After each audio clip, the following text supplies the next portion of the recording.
Are live and I am just tickled pink. Is that a thing people say? Probably not. My grandma says it all the time, but I'm so excited.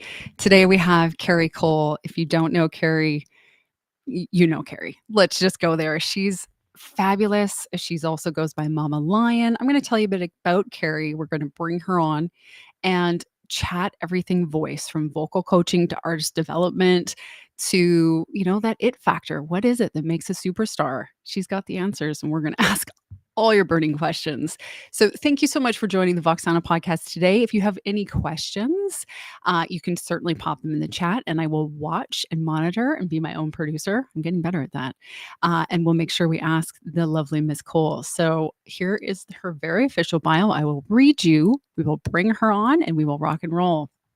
So, Cari Cole cut her path as a celebrity vocal coach of Grammy winners, American Idol, and The Voice finalists, rock stars, and major label and independent recording artists worldwide, including, get this, take note, Diane Birch, Courtney Love, Donald Fagen, Steely Dan, Journey, and thousands of independent artists worldwide. Seriously. She is also an award-winning singer-songwriter of the Circle of Fire record, inspired, by the New York Times bestseller, The Four Agreements. Great book. And is the CEO founder of CCVM, Label Without Walls, a new music company, Private A&R, producing artists on a major label level without the constraints of major labels. Fantastic. Cari, come on in. Whew. Girl, that's an impressive resume. Oh, thank you so much for building me up like that. I'm so excited. Oh, my pleasure. It was easy to do, and it's all true. So that, hey, what are we going to do? Cari, thank you for being on the show. This is a dream for me. I might be sweating a little bit, but I'm going to keep focused because you have been. You don't know this, but you've been part of my life for a very long time. I've been watching you and doing your programs, and warm-ups are my go-to. So this is really exciting for me. And where I want to start with you today is the biggest question of all, your voice story. So, celebrity vocal coach, artist in your own right, artist development company. Tell me about young Cari Cole and when she first knew she wanted to sing for a living. Oh, that's so lovely. Right? I'll try to keep it brief. But yeah, I mean, I was always a musician from the time I was 6 years old. I started with classical guitar, and I was just singing folk songs. I mean, Joni Mitchell was like my idol. So I started writing songs, and my mother was a classical musician, so she taught me music. She literally wrote out my charts for me and taught me music. So when I first wrote a song, which was called Tell Me Why, my first song, and I gave it to her, she was like, oh, that's okay. Because classical musicians don't write, they're technicians. So anyway, that was kind of my start. And then I came to New York and went to music school and was pursuing being an artist and all of those fun things, right? And back in the day. And, but I didn't make my first record until I was 40. So, because back in the day, you had to be signed to get to make a record. It wasn't like it is today, where we can make a record on our laptop. So, but yeah, the journey has been, it's never as expected. No, and it's not. There are twists and turns that are all important in the making of the story. And I think, for me, being an artist developer and a vocal coach on the level that I've achieved, I really had to go through all those steps as an artist myself.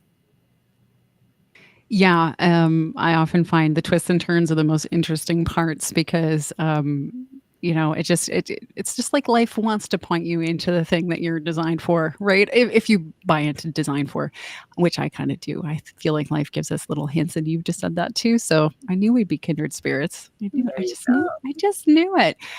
So you wrote your song and you recorded your album. Tell me about recording this album because it's really phenomenal. The concept that you grabbed, that New York Times bestseller, The Four Agreements, which is huge. I mean, Jennifer Aniston was all about that. So everybody was all about that a few years back. So tell me about the inspiration for that first album at 40. Yeah, so it's funny because, I had my voice studio, my teaching career, and I was very happy and felt very satisfied. And my then husband, at the time, had dabbled in music and was signed to a band that toured in Europe, a heavy metal long hair band, but just about at the time when Nirvana became successful. So they kind of petered out. They weren't as popular Excellent. as they could be, but in Europe they were.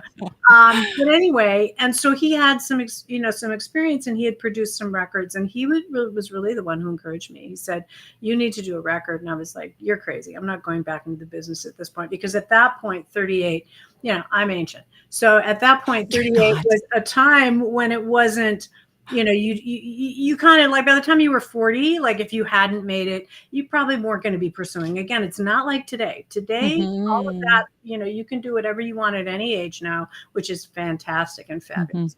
But back then it was a risk. And so, but I knew, here's what happened. I knew that if I had one of those come to Jesus moments where I knew that if I didn't make the record that I'd spent my whole life becoming a musician to make, that I could not be okay with myself. So I say this to artists all the time, it's like your music is never going to leave you alone. And that's how you know you're an artist. And, it came down to me contemplating what my then husband had said to me, that he said, "You're never going to be happy unless you make a record. And you're really talented and you need to do it." And it's almost like we need that someone else to say that or give us permission. We do. Because even though I'd had all these accomplishments, I struggled with stage fright and I had issues with my career, and I never found my place in music. And I think that's why I love artist development so much, because it took me a really long time. So how it happened was, he said, "Take the summer off. And I'll support you." And at that point I was making $250,000, with my voice studio back then. And so I was like, "Close my studio? Are you crazy?" And he was like, No, I got you." And I'm like, "Okay, I'm never going to have this chance again. Let me go for it." And his advice was, don't dive right into music. Just go about your life and try to figure out, like, follow your bliss in a sense. Like Joseph Campbell says, follow your bliss. Just follow your instincts and see where they lead. So I did. And I went down and worked for he had a design studio, worked for his company for a while. And it was just kind of, seeing friends and things like that, reading books like I always do when I'm kind of going through a shift. And you know how when you hear about a book 3 times, somebody mentioned the 4 agreements, then somebody else mentioned the 4 agreements, then suddenly it was in front of my face. And I opened the book and I started reading, and I swear to God, Jill, within a short amount of time, I started hearing music. What? So the words were speaking to me in music. And at the back of the book, there was a little notice, because back then, people didn't, that was 20 something years ago. Back then, people didn't, advertise their services, usually authors, that you couldn't go to a workshop with them. It's very different now. But he had a little note that he did workshops. And so I went on the site and I flew out to San Diego to a workshop with one of his teachers that then became one of my principal teachers. And then it was an 8-year apprenticeship with Don Miguel Ruiz. Oh my gosh. So at that first meeting, and he wasn't supposed to be there, but he ended up showing up. And somebody said at that meeting, someone needs to write music to Miguel's prayer. And I remember having a flash and thinking, I think I'm going to do that. And I went home and I wrote music to the prayer. And then I would go to these trips to Teotihuacan, where he'd take people to Mexico on these spiritual journeys. I'd come home and then I would just pour it into my music. So then I just started making demos, because obviously I'm a vocal arranger. I'm a top coach. I knew how to, make really great vocals at home. And as I was writing, so I just demoed them, piano or guitar and voice, and I started circulating them amongst the community. Well, that one teacher, my teacher Rita, brought it to Amber Allen, to Janet Mills. And this is a funny little story, or not funny, on the day of 9/11. And 9/11 happened, and Rita was called out of a prayer circle and was told to call Janet.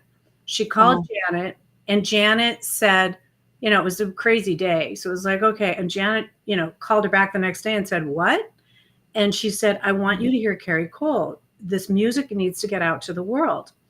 And so Janet listened, called me and said, "I want to do a record." And I said, "Oh, well, that'll be great. There's a lot of artists in the community. We could do a compilation." She goes, "No, I want to do a record of your music." Wow. So it was the making of those demos. And that's why I always say to artists, opportunity it's a magnet that happens from your commitment. I had already made the commitment to close my studio, made the commitment to risk everything and go on this wild goose chase. And I got a record deal with them. So Oh my who gosh. thought, what an unconventional record deal, right? And then Miguel almost, Miguel had a massive heart attack and almost died, and it cut the tour. It cut everything. He had a Yeah. massive heart attack when the record came out. I Now, didn't know that. not because of the record, Wow. but obviously. So yeah, it was pretty wild. We were going to go on Oprah and, sing prayer. We would have sold millions. But what's really interesting, Jill, is I feel like that was not my destiny. Oh. My destiny was to help Yeah. other artists make their music and find because it's really my strength. It is your strength. I can attest to that. I can help. Thank you. I can help them find what is unique about them. And I've helped so many artists get deals, and so many artists go on the road to their success.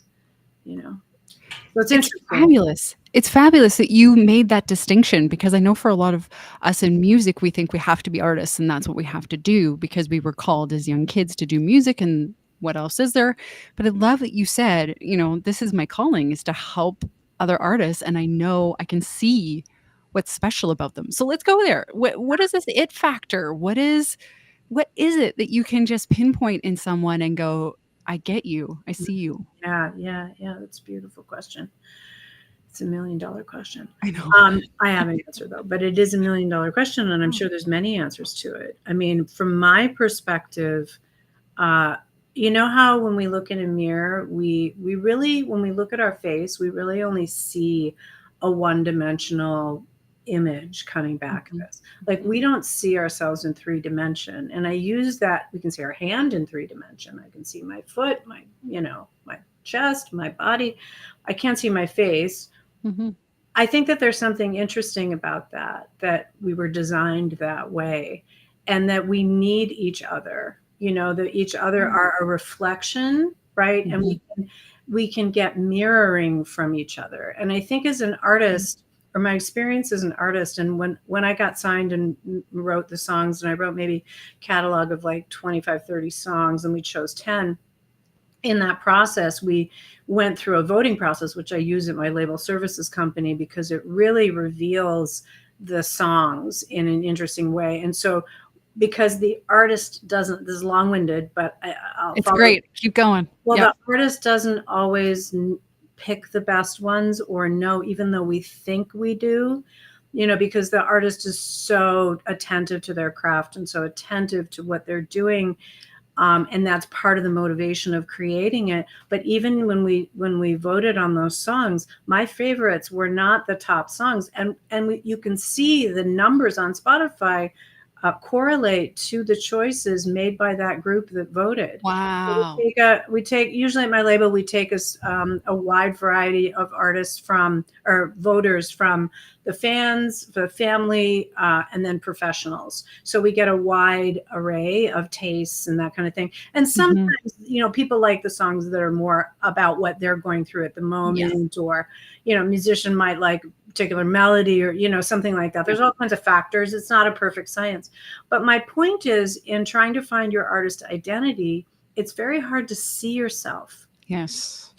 And while the artist has an unbelievably wonderful imagination and has a wide listening palette and should, the art of then curating that work and curating that sound and direction, and I've created this unique process for it through my, what I call old school A&R, the matching of artist repertoire, to pull out what is maybe more unique about that artist, that maybe they're even a little afraid to show, because we tend to hide away what is the most precious about us. Right. And that's on a message level, and in a sound and direction, how can we craft the sound to really include the elements of that wide listening palette? Of course, we have to, we can't do everything. So we have to, but we decide on what really the core is. And then we notice, as we go through that process and we sculpt the song concepts to really come from those deeper places, but done very professionally and competitive in the marketplace and on a very high level.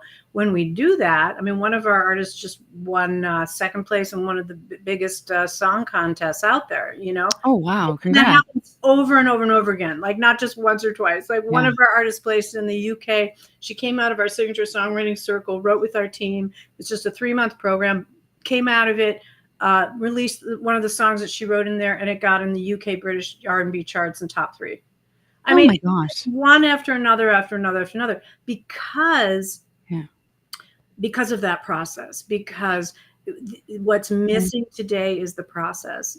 Because Yes. we're so rushing in social media, you know, we have the opportunity to market all the time. This is the death to the creative spirit, because it's stealing our energy, you know, where we need to really go and incubate and create. So we create these think tanks and these masterminds and these places where artists can actually dive into their art more and find themselves. And it's critical.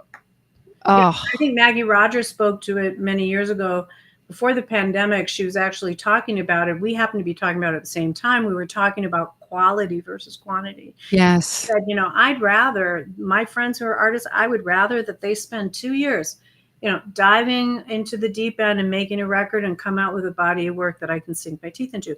And you know, big artists still make records for a reason. That's why. So Oh, this singles market, I mean, it's fine to release singles in between, but like not frantically releasing singles all the time. Like that was kind of a thing for a while for the big artists. Like Ed Sheeran was releasing a single, you know, every month or whatever it was. Okay, that's fine. That was a strategy, but he already had albums out. He was already established. The independent artist needs to establish their sound, and they need the process to be curated more, and they need feedback, and to not be afraid of that, of course, with professionals that really know what they're doing, that are also protecting the sacredness and the identity of the artist.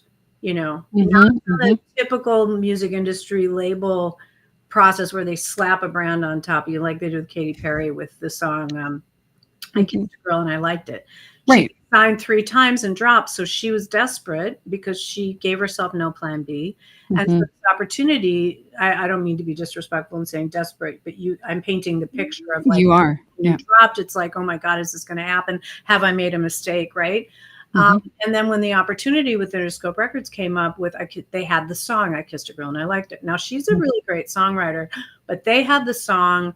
They had, you know, in the marketing wheel of the labels, they tend to like to do that. I don't like that. I like to create it from the artist, from the inside out, because it's more organic. Because Katy Perry has had issues with identity throughout her career because she didn't start off on the right foot, but she got, because that wasn't the song she would have written necessarily.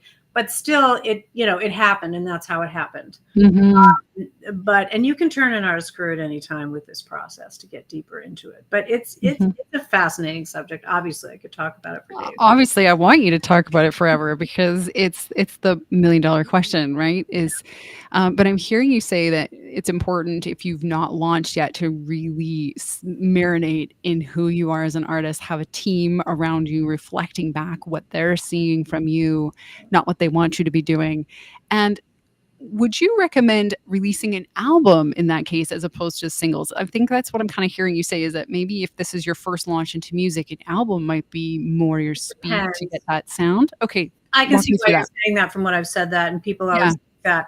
If it's an artist just starting out, I'm going to do some singles first, and I'm probably going to do an EP. You know, if it leads like I do a string of maybe 3 singles and then lead to a 7-song EP and then do the album. I wouldn't do the album first off for a new artist necessarily, because they really need to find their sound and direction, and you may not hit it on that first album exactly. Like I was in the middle of doing an album at our label with an artist from Iceland, and she thought she knew her sound and direction, and she'd been through the whole process, so we'd really combed through it. But I think there were some other factors influencing her decisions, and she was going in a direction. I like to match make producers. So I found the right producer for that project. We started off on it, and she wasn't liking the sound. And after like a couple drafts, I was like, this isn't the right sound. I'm like, hold up. We're gonna stop the project right now. Let's go back into A&R. Let's go back into finding. And what we discovered, she was going in like a Maren Morris, like an old R&B kind of, but Maren Morris's rootsier version of Yeah. herself. We were going in that direction, country R&B Mm, roots, right? But what we mhm. discovered, it was actually more R&B that she was interested in. So Whoa. we switched after we did the A&R. I said to the producer, and he was like, "Thank you," because he knew it wasn't right, and he was getting frustrated. Wow. And we found the right producer, and now we're en route with the right sound. Yeah. Oh, wow. Again, a classic example of the artist thinks they know what they're all Well, she about. had not put out an album yet. She has not Yeah. put out singles. She's going the album route, so we'll see how that does. I mean, it's Oh, not a bad thing either. I've done it yeah, both ways. Both ways are good. yeah, It really depends on the artist and the strategy and where they are in their career. If they're young, this one artist, we just released a 5-song EP, but she was 21, and mhm, she has a little room to grow. But I take it case by case, because I will yeah, design a different strategy depending on the artist and what the artist wants and where the record belongs. Does it belong? right, What is the next thing we want to happen for that artist? Put them on a festival stage, or do we want it to be prepare them for licensing to support their career, or because they don't want to tour, or what are yeah, those things? And we really want to gear the album towards that. And we do a yeah. whole creative brief for the producers, so it's really, really detailed. And then we find Wow. that right producer, and then that producer can get creative within that really solid direction. And producers love it, because a lot of times Yeah. artists come to the producer and they think they I mean, not think, it's almost like the producer becomes the visionary and has to solve all the problems. And Oh. if the artist is not clear, they're not mind readers. They really aren't psychics. Mhm, They're not mhm. mind readers. And it's better when they have a really clear trajectory. Thank you for that. This is what I love so much about talking to folks like you is demystifying this whole thing because a lot of people maybe have put the artist dream on the shelf because it seems so big and intangible. But here we Yeah. are having a conversation about, hey, you can actually hire out Carrie and her and her team can actually walk you through it and we can figure out what makes you tick and put that out into the market. So, Totally. And girl. when we help you find what makes you tick, we don't rest until you're in love with it. It's Ooh. never our idea of you, because artists don't like to be told what to do. I'm an artist. I couldn't do this if I wasn't an artist and understood that. Uh-huh. And I Uh-huh. remember Billie Eilish before the pandemic standing up at the American Music Awards and looking out in the room and saying, "Look, I know there's a lot of managers and producers in the room. Can you please listen to your artists?"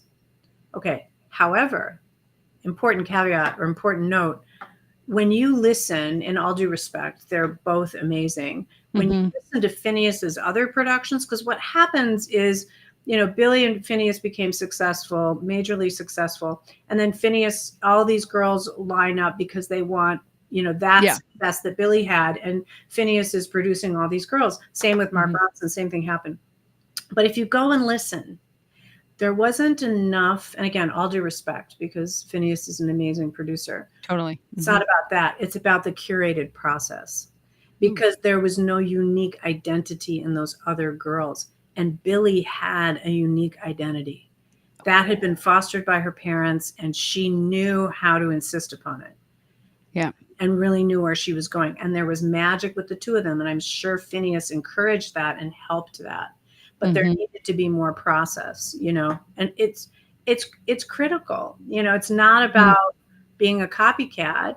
It's Mm-mm. it's not easy to find really what the core of your sound and direction. We go very deep into the listening history of that artist from inception, right? I don't know. Their mother listened Aw. to music in the womb, but it's like, where did you grow up listening to, and where are your influences? I was doing Yeah. A&R with Aylin Nario. I Mhm. never know how to, if I'm saying her name correctly. I might be butchering it. Nario, I think it is. Um, and she's an incredible artist, and she plays big festivals. And I met Mhm. her before she got signed, and we did some Ooh. A&R together. Mhm. And it was interesting because back in her listening history was a particular band that was an important moment, because in my process, we carve out the sound and direction based on that listening history. And we're also looking for unique pieces, what I call the wild card in their history, that might apply to the sound now that they might not realize is important. And in her case, when I was listening to the songs that she had written, they were good, but the melody was kind of going like this. It didn't really have any peaks and valleys. And so I'm looking back and I'm like, okay. And I'm looking back in the A&R and I spot a band that she was obsessed by. And that band was ABBA. Now, in her song, in her music, you would never hear ABBA. It doesn't sound like ABBA. But I'm like, that's it. That's the missing. The melodies. So I said, oh my gosh, let's bring in that kind of melody. After that, everything went gold. She got signed, and now she's, off doing her thing. This is the coolest exercise ever, is like looking at your listing history. I often feel like mine was Alanis Morissette and Mariah and Backstreet Boys and all that, right? It was the 90s, well, late 80s, early 90s. And so I often feel like, which am I? But I love how you're saying, like, hey, you're all of it and more. Like, but it's learning what goes where. It's learning what goes where. Because it might be that you have a soulful vocal, but you've got a little bit more. I mean, we haven't done A&R, so I don't really. You're so good. You're already saying it. I can kind of tell from the way you speak. I'm like an artist whisperer. I see this. You're about to say it. Say it. I'm sorry. I interrupted you. I can go. No. You can. I love interrupting. You can interrupt. But yeah, it might be the vocal that's soulful, and you might be a songwriter because Mariah was a songwriter, and you're pulling in that aspect. But the bed of the music might not be R&B ish, right? It might pop, but it might be pop with a little bit of rock or a little bit of something in there, some kind of edge in there. I'm feeling. Well yeah. Done. Yeah. That's what I've stumbled on. And you knew that without even, wow. But it's learning how, okay, then what makes up the bed? I call it the bed, or I could say bass, but then you think bass instrument. I just think the bed, the foundation of the music, the drums and the bass, how they move, what is the bass busy? Is the bass still? Is what's going on with the drums? What's going on? Tom work was from the 70s, big drums was the 80s with reverb. Like every decade has a different sound. Wow. Like when you look at Mark Ronson with Amy Winehouse, of course, he had an absolutely brilliant artist and absolutely brilliant songs. And Linda Perry says that we pray when an artist comes into the studio that they have great songs. Don't go to the studio without great songs. Write 2 to 3 times what you need. Go through the process of voting and pick the cherries. Don't fool yourself because you're investing a lot of time and money. You want to make sure they go somewhere. But back to Mark Ronson. So he had great songs and he had a great artist, a great voice, like a phenomenal voice. It was like such an individual voice. Like how you can just pick that out of like an ocean, right? And so, but how did that happen? Okay, the sound, the creation of that, because they gave it a vintage vibe, but yet the drum sounds were modern. So that brought it into this the decade it came out in, right? So it's all about the artist identity first, in the concepts in the song. It has to be, that artist has to be risking something in what they're saying. Otherwise it doesn't have an edge. It doesn't have enough juice. And we could talk more about that, but that has to be there. And then the sound and direction, like Amy had a jazz voice, but she had a gritty jazz voice. But done incorrectly with a pop sound underneath that, it wouldn't have worked. So again, you go listen to Mark Ronson's other productions. I think he's done well with his own stuff, but a lot of ladies lined up after Amy as well with Mark. But the albums didn't have that special because it wasn't, the magic wasn't curated first. The album is not going to solve the problem. The album is going to add accoutrements to what we've already got when we go to the studio. Wow. I had like 1,000 voice questions and we'll definitely get there, but this is fantastic. We're just going to keep going. I do the voice too. I mean, these are my special. Yeah. So before we move into voice, because you address the whole artist, including mental, emotional, physical of the voice and the artists themselves. But before we go there, you said something really interesting to me. You said you have to risk it. You have to risk something in what you're saying. Can you elaborate on that a little bit more? Good, good. What does it mean to risk, and how do you know when you've got there? Good sleuth that you pointed that out. Good interviewer. Well, thank you. Yes.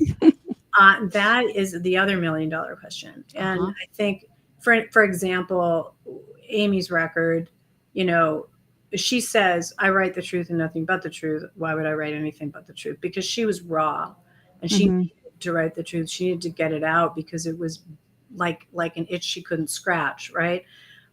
With my record, for example, for me to go off on a spiritual journey, which I'd always been interested in my whole life, like I'd been spiritual, I've been metaphysical, really. I'm really a mystic. And I had read Autobiography of a Yogi when I was 11 years old. I mean, I that love you even tells more. the story. If that's possible. It's just happened. Well, my book collection, I mean, it's behind the piano, and then I have a little library down in storage because I don't have my house right now. But I mean, books, books, books. I lived in books, right? And I lived in the mystics. I lived in the sages. You know, that's where I really got some of which I'm not surprised when my record came about, it was connecting to a mystic, Mhm. to Mhm. a shaman, right? And that's what I'm made for. Okay. But for Mhm. me to do that album, being in the commercial world of pop, and even if you go listen to that album, it was not made for the commercial world of pop at all.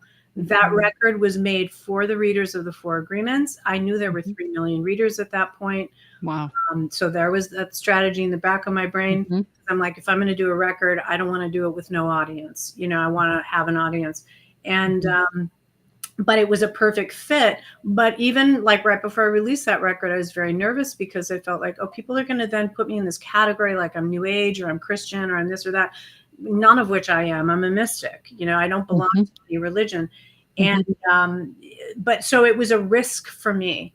And it was Mhm. a very vulnerable record. It's very close to spirit, very vulnerable, extremely chill, almost meditative, you know, and then people are going to judge me on that and think that I'm going to make them sound like that or make that kind of record. You know, there were just considerations that I had within my own business and Mhm. things like that. So there were risk factors. And also what I was saying, I mean, talking about God and heaven, but not from the church, and talking about, you know, as radically as I was back then. I mean, Mhm. that record would do better coming out now, I think, you know, years too Part 2. soon. Yeah. But there has to be, you know, there.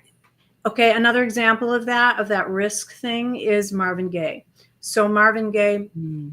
you know, when he was signed to a Motown label, I don't know, he might have been signed to, I don't know who he was signed to. I should find out. But whatever label he was signed to, he Mhm. was, you know, singing R&B ballads, wearing a skinny tie and a suit jacket, and he was, you know, the crooner, right? The R&B crooner. Mhm. And the Vietnam War happened, and just like now we have all these protests and stuff, like there were all these protests, and the world was exploding with counterculture. But it was very different back then. It was more about a love revolution and a lot of sex, drugs, and rock and roll. But you know, there's a lot of explosion in the musical sphere, and he really diverted from his R&B ballads and wrote this album called What's Going On. So good. He went to the label with it, and they're like, "You're crazy. We're not putting that out. You're going to lose your whole audience. Like that's not nothing to do with you." And he goes, "It's everything to do with me, and I don't know what's going to happen, but I'm leaving, and I'm going to put it out or whatever."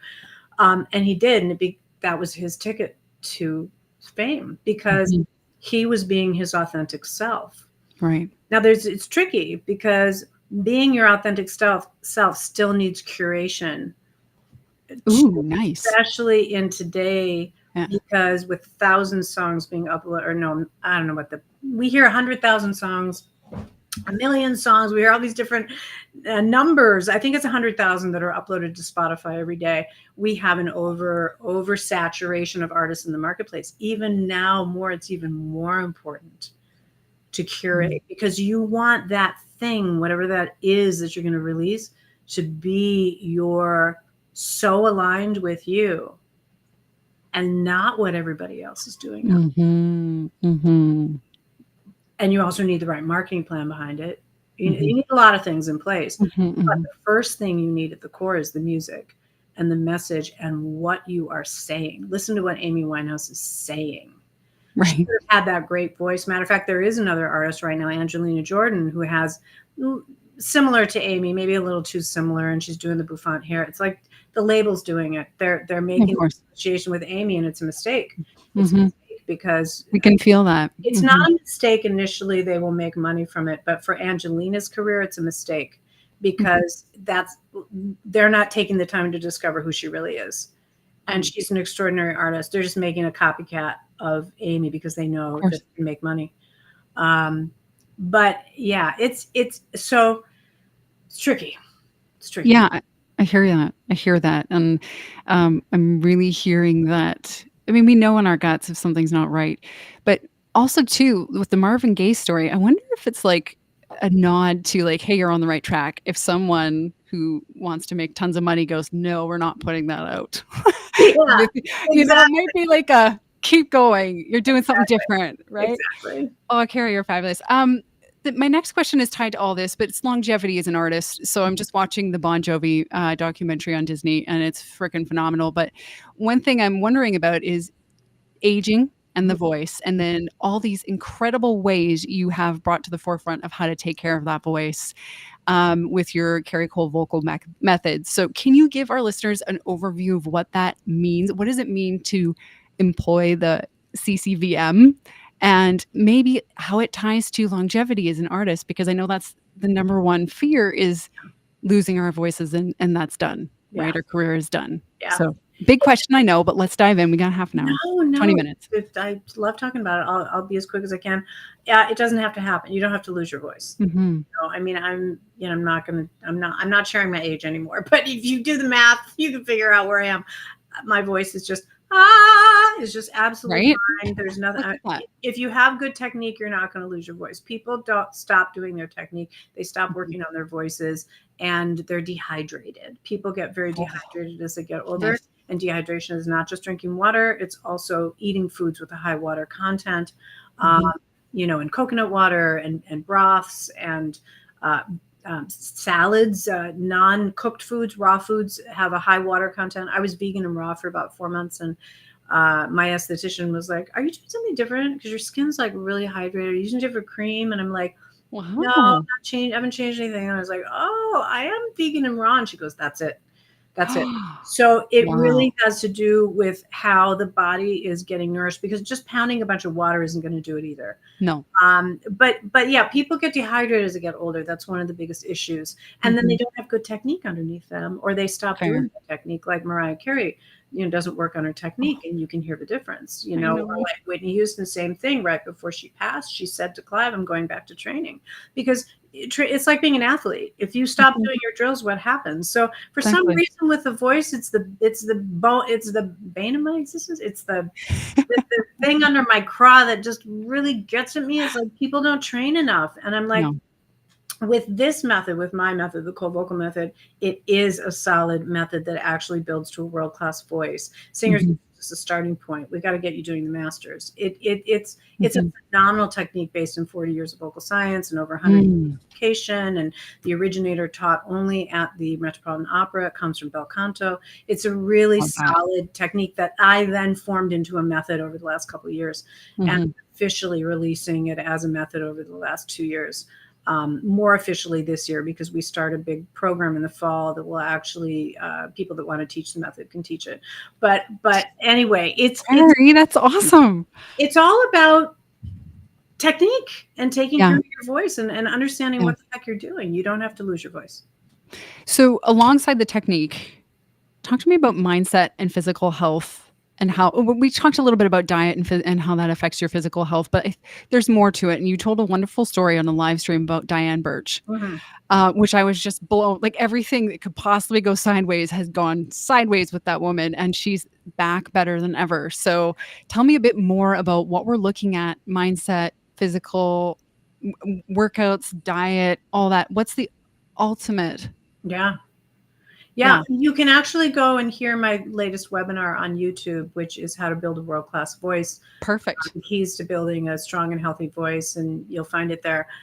We did it in May of 2024. If anyone wants to know, you can also write into our team if you need help finding it at info@caricole.com. But because I literally do a case study of Diane Birch, right? So I go So fascinating. up every single thing that we did and all the Yeah. aspects that we handled. And when she first came, it was obviously very anxiety provoking to be in the middle of she was signed to a mid-size indie Steve Greenberg's label, and it was a very big deal. It was her first real chance as a real shot, not as an indie, but a mid-size label and really some money behind her. And there she was all of a sudden with nodules. And so her label called me and we started working together, and it took about 3 months because it had just happened. But, a lot of it is walking the artist through exactly what's happening so that quells the anxiety. So you know exactly what's going on, and then teaching the artist how to visualize a positive outcome, and then going through all of the physical things and the diet and the lifestyle and all of those things. I mean, everything from Chinese herbs, these specific Chinese herbs that I use, to specific exercises to actually thin out the edges of the vocal folds to take the swelling down, to homeopathic remedies that take the swelling down, all of those things. It's all part of it in a big holistic soup. It's a giant bed, and all of those aspects are important to actually bring about the healing. Oh my gosh, I love the holistic soup analogy. That's so true. I've There's never so much to it. Yeah, there's so much to it, but also too, I don't want people to get overwhelmed. Like, it's manageable. You can do it. There's lots of famous singers doing these tours, year in, year out, and they're making it happen and they're doing these things. So one of the things too is we can get a lot of rituals as singers. And my question to you is how you advise singers that it's not another task on the to-do, but maybe more of a act of self-care or an act of artistry to take on whatever it is, if it's steaming, if it's Chinese herbs, if it's whatever it is. How can we make it accessible and not overwhelming to folks if they have to I take those think on? I have a good answer for that. Luciano Pavarotti, the famous tenor who passed away several years ago. But he actually taught. A lot of people don't know that he taught. He was a teacher as well. He taught I did technique. not know that. He was a real maven of technique. He knew that technique gave his voice wings to fly. So, and I think a lot of it is singers don't see the behind the scenes. Nobody talks about their vocal coach, not very much. Just like an athlete doesn't really talk about their coach. I mean, they maybe do a little bit more in that world actually than they do in the vocal world. There's almost like a stigma against it. You're supposed to naturally just be this incredible, Right? I know. which is really a shame because the way that he approached it was, and it's a really beautiful way to look at it. He didn't call it. He said, "People think I'm disciplined. It's not discipline. It's devotion." Ooh. There's a difference. Ooh. Oh, that's good. Devotion. So it's like, if I do this, and he would say, if I don't, well, Andreas Segovia said it best, actually. He was a classical guitarist, but he said, if I don't practice one day, I know it. Like when I'm playing it, I know it. And classical guitarists have to study. They have to practice 6 hours a day to be, because they're technicians. Like they're artists of interpretation and technician. They have to be extraordinary, right? My mom was a classical musician. She had to practice 6 hours a day, right? And she was studying at the Philadelphia Conservatory. She was going to be like one of the next big. So I learned so much about that. But Andre Segovia said, if I don't practice one day, I know it. If I don't practice 2 days, my manager knows it. And if I don't practice 3 days, my audience knows it. That's so good too. In the era of the TikTok generation and like popping up and just like doing your little 3 seconds, 30 seconds of a song without a full performance, not performing on stage. A lot of those artists, they can't perform on stage. They don't know what they're doing. They're just used to being behind a camera. It's very different. And to actually be an artist, to actually be able to be on that stage, you have to put in the time, and understanding that it's something you're devoted to makes it easier. I love that. That's just really resonating with me because I'm one of those people that can get overwhelmed if I have too many things on the go. I want to get them all done right now. But the devotion, that feels very different. Language is such a funny thing. It feels very different. So thank you. To get that out of the way at the top of the day. Yeah. So, I Yeah. wrestled with it a long time. I wasn't Mhm. always so good with it myself either. And I think creative Mhm. artists aren't so good with routine, Mhm. because we're led by the moment more. And so I used to really mess up with my lessons. I didn't do my practice and everything. And one day I was just like, I'm tired of this conversation in my head. I'm tired of being at the whipping post every day about not doing my vocalizing. And I'm like, Yeah. maybe I should follow the advice my teacher's giving me, and maybe I should do it, and maybe I won't ever know who I could have become unless I do it. And Ooh. that was the clinker. Or that was the thing that cinched it for me, that secured me making that shift. And Mhm. what I decided, this is how I did it. I was waitressing and going to music school at the time, living in a one-room apartment in the East Village with cockroaches and Indian restaurants. Oh, no. It was the day. That's It's what the we did, day. Mhm. back in Alphabet City in New York City and Avenue A. And we loved every minute of it. I mean, maybe not the cockroaches, but we loved it. I mean, I was in my 20s. Like, who cares? It's New York City. I don't have that now, thank God. No. But no, everybody's got to pay their dues. But I said to myself, okay, I'm waitressing and I'm going to music school. Mhm. I'm going to do it before I leave the house, 5 days a week, non-negotiable. So if I do Monday, Tuesday, Wednesday, Thursday, Friday, and if I miss Monday, I have to do it Tuesday through Saturday. If I miss Tuesday, I have to do it Wednesday through Sunday. And I didn't want to do it on the weekends. And Mhm. I made it non-negotiable and make it a shorter time. I have these practice sessions of 20 minutes now, minimum, to be able to actually make a shift in your voice. So I've got it organized so that you're getting the best bang of everything that you need to do in those 20 minutes to really experience a difference.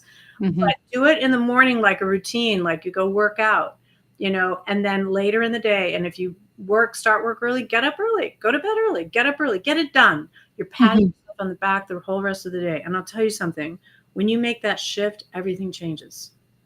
I believe you. I Mhm. already feel it in your body. You're like, "Yeah, once I decided." But sometimes not sometimes, most times, in my opinion, we have to hit that, "Okay, I'm done with this story. I'm done with beating myself up. What next?" Yeah. Right? We have to get so exhausted of it first. So, And hopefully we can save people time. back to that whole idea is commitment is Yeah. the natural magnet of opportunity. You have to Mm. commit first before the opportunity comes. People think the Mhm. opportunity comes and then they commit.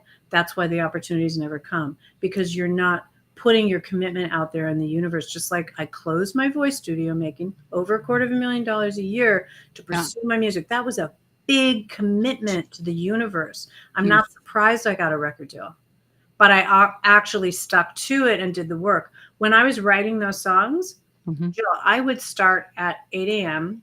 My then husband would go to work. He'd come home at like 7 p.m. I was still in my sweats writing. Oh my I god. swear to God, 8 in the morning to 8 or 9 at night. I'd never had that kind of time to only be an artist. I knew I may never have it again. Beautiful. I poured every moment of the day, fascinated, going over every melody, every lyric, every turn of everything. It was not a job for me. It was exciting for me. When you dropped, the name Joni Mitchell, and I totally hear that in your writing, it's freaking fabulous, so job well done. Not that you need my feedback at all, but hey, I'll if I had to, job well done, girl. It was beautiful, it was beautiful, and the melodies are so catchy, they're earwigs, you just wanna join in, right? So, Thank you so makes a much. difference. Oh my goodness. So the last place, I guess, I mean, we could talk forever, but I wanna make sure that we hit on what do we practice? So you mentioned 5 days a week, Mhm, do your voice stuff, 20 minutes, mhm. but what do we do? And I know you have a better voice challenge coming up, so I have a feeling that this is tied to what do we do? For sure, for sure. Go So, for it. What do we do? thank you for that. Well, the Mhm. 20 minutes is technique. So technique is always Mhm. done in the morning, and you can start with my Singer's Gift or come and do Vocal Freedom Circle, which you learn the method. For less than a cost of a private lesson with me, you get the whole course with the entire method in it. Wow. And the Better Voice Challenge is the best place to start because you're going to get a sense of the method. So I'm going to walk you through their 4 1-hour sessions in consecutive days, so we have an actual experience as we're moving through those 4 days. of how to get yourself in the right alignment, use decrease the strain, how to open up the breathing, how to open everything up, and how to experience more sound with less effort, singing in the correct way. So I want everybody to have that experience. And then from there, going into the technique, into the co-vocal method, either with the singer's gift or the vocal rescue or the vocal freedom circle. Sorry. Vocal So many vocals. Vocal freedom circle, vocal resource library. Oh my God. Oh my gosh, love it. But it's Love technique. And then later in the day, you do your rehearsal and your songwriting and you work on things. And then once you've done it in the morning, then you're free. Technique is separate. It's different. It's the mechanics of the voice. And I think, there's a million vocal coaches out there right now, which is driving me insane. And not that that's a bad thing. I think it's a great thing, but I want to improve the quality of the coaches, because just because you can sing doesn't mean you can teach. Just because you can sing does not mean you have a method behind you. And you really need warming up, cooling down, conditioning, which is very much about maintenance and keeping your voice healthy. And this technique is baked in vocal health. It's born from vocal health. And not all techniques are. Most techniques are manipulating sound on the surface to try to get the singer to throw it forward, tuck your stomach in, do this, do that. Right. Those techniques don't work. They are just window dressing. They're addressing the surface, right? It looks good on the surface. It sounds good on the surface, but the singer is then always searching for where to put their sound. They don't have it established within the core mechanics of the voice. So the technique always needs to be separate. It's your devotional practice, but it's a very specific set of exercises that go through warm-ups, go through cool downs, because cool downs, singers are always fighting fatigue and always fighting swelling in the cords. My cool downs actually decrease the swelling in the cords, also the conditioning exercises, and then the vocal therapy for when the voice is in trouble. There's a particular set of therapy exercises to get it back, and then voice building. And the voice building is the nuts and bolts of the whole thing. So the voice building is what really builds the overtone series, the legato line, the vocal path, the true core foundation of bel canto, which means beautiful singing. The Italian schools of singing, which is fascinating, it was just a technique. There was no method, which was really interesting. It was a style of technique from Manuel Garcia and Horatio Cannell and all of those people. So this method really pulls it all together for you. And so you need to practice. That 20 minutes is really a technique, and 20 to 40 to 50 minutes, right? For advanced singers, we do longer. But once you've done that work, you're working towards a place in time where I don't have to go back and do that grunt work. If I'm not vocalizing, like my tone is there. And I didn't have that tone. I had kind of a breathy sound. I didn't have control of my voice. Once that tone is established, it's a very real thing. It's a physical thing. You can actually see it. There's some software you can sing into and you can see what's missing. But it's a real thing. Once you get there, then it's about maintaining. So if I'm not, like right now, I'm running a company, I'm not working on my voice. So my endurance is down. So if I have to do like a big concert, I'd go back to the masters, the voice building, for about 3 months, and I'd be right back where I was. Wow. I love that. And we go in, what I'm hearing you say is we go in and out of, like, if you were getting ready for a tour, your practice would look different. Yes. But right now you're, Yeah. So good. We're getting ready for a record. Like I prepare people 6 months ahead for a record. Easy. Wow. Because then your voice is going to be at its peak when you're recording that record. And it's really important. I was working with a singer from the Dominican Republic. This happened to be a live performance opportunity that came, but we did 6 months together in private. She learned the whole method. And then out of the blue, she was a well-known singer in the Dominican Republic. Out of the blue, she got a call from Andrea Bocelli. But she's glad that she did those 6 months. And she's staying with Andrea Bocelli, and she's saying such a high note. The press interviewed her for 30 minutes, asking her how did she do that, because they'd never heard her sing like that. And she just said, Cari Cole, Cari Cole, Cari Cole. Can we see this online? Is this a thing? Oh my God. It's Cristal Marie and Andrea Bocelli. Thank you. I'm totally creeping on that next. That is phenomenal. I mean, we know that your method works because you're doing it yourself and you have tons of artists under your belt, and that's fantastic. But it's always nice to see, hey, here's another example, and this one's really phenomenal. So thank you for sharing that. How can people get involved in the Better Voice Challenge? You may have said it, but I've got so mesmerized with it all. Oh, Oh, yeah, Can you you know, tell I can me? say Okay, you just go to caricole.com and you'll find perfect, everything. perfect. Caricole, and it's all over Instagram. You see the links and everything like that. But it's Per caricole.com/better-voice-challenge. Um, and we do webinars as well, you know, free stuff to help people Yeah. really learn the technique and also get artist development and come to our signature songwriting circle. Come work with us at Right? the label if you're ready for that. Yeah. Oh my gosh, fantastic. So mindful of your time, but my last question for you, Carrie, rumor has it there might be a book in the wings for you. Are you writing anything? Can we expect anything, or is it just what's I'm going on? I'm laughing because I've been saying that for a long time. I know you have. I'm Probably waiting. know because you've been on my list. Oh my lord, it's just But been. it's okay, no shame. Oh, Just no, love. you know what the funny thing is? I have okay, I have 2.5 full books written that are not out because because I the problem was I wrote the vocal health. I wrote the singer's gift Mhm, originally, which had the basic technique in it, but that was like 15 years ago. I have to go back mhm. and redo it. I might as well rewrite it. Now and then I had a vocal book that I started writing, the vocal health book, and I got almost there, and then I got distracted with doing all these programs and I didn't finish it. And now I have to go back and redo it. And then I started working on my memoir. So I promise they are coming out. Didn't Yeah, know about the memoir. I'm so yeah, excited. Okay. yeah. Okay, no pressure, Well, just what I need to do, love. what I need to do is stop creating projects, which my team has actually said to me. I think they were almost in tears. You're not going to create something new again, are you?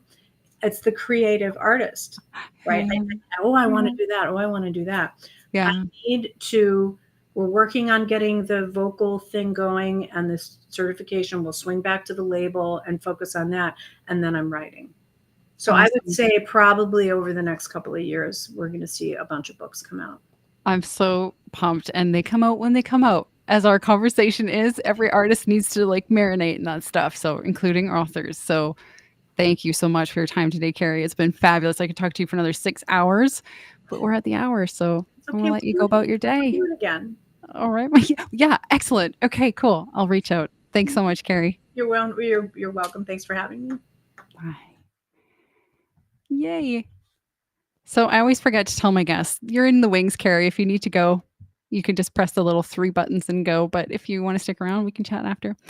Thank you, everybody, for watching. Oh my goodness, what a fabulous conversation. I'm going to watch this 2 or 3 times over because there's a wealth of knowledge and a wealth of little gems like discipline versus devotion and commitment opportunity. What does that look like? So uh watch it over and over and over. It's going to be a podcast soon, so I'll keep you posted on that. And thank you again for being here with us. We've got tons of more shows coming up here in August as our next 2, so you can check our schedule out on YouTube. That's where the latest is. I've got it all.